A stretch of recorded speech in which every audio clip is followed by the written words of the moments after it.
अस्सलामुअलैकुम। कराची के निजी स्कूल में क्या हुआ? इलाका मैदान जंग बन गया। स्कूल इंतज़ामिया का तालिब इल्म पर तशद्दुद, शिकायत करने पर वालिदैन को भी पीट डाला।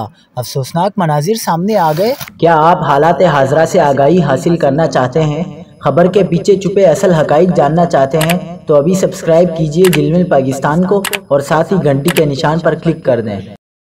आपको बताते चलें कि कराची के इलाके पापोश नगर में निजी स्कूल इंतज़ामिया की जानिब से 12 साला तालिब इल्म को तशद्दुद का निशाना बनाया गया।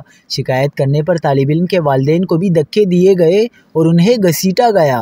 स्कूल इंतज़ामिया के मुताबिक बच्चे ने स्कूल में गैर अखलाकी हरकत की थी।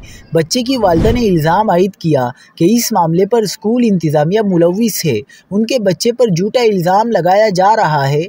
याद रहे कि गुज़िश्ता रोज़ पेश आने वाले वाक़ये की वीडियो सोशल मीडिया पर वायरल हो गई थी, जिसमें मुबैना तौर पर तालिब इल्म पर तशद्दुद के वाक़ये के बाद वालिदा और दीगर रिश्तेदार ख़वातीन शिकायत लेकर स्कूल आईं तो टीचर्स और इंतज़ामिया ने सड़क पर धक्के देने के साथ उन्हें तशद्दुद का निशाना भी बनाया था। सोशल मीडिया पर वायरल वीडियो में स्कूल की इंतज़ामिया और तालिब इल्म की वालिदा के दरमियान बहस के दौरान टीचर को बच्चे पर लव लेटर लिखने का इल्ज़ाम आयद करते सुना जा सकता है।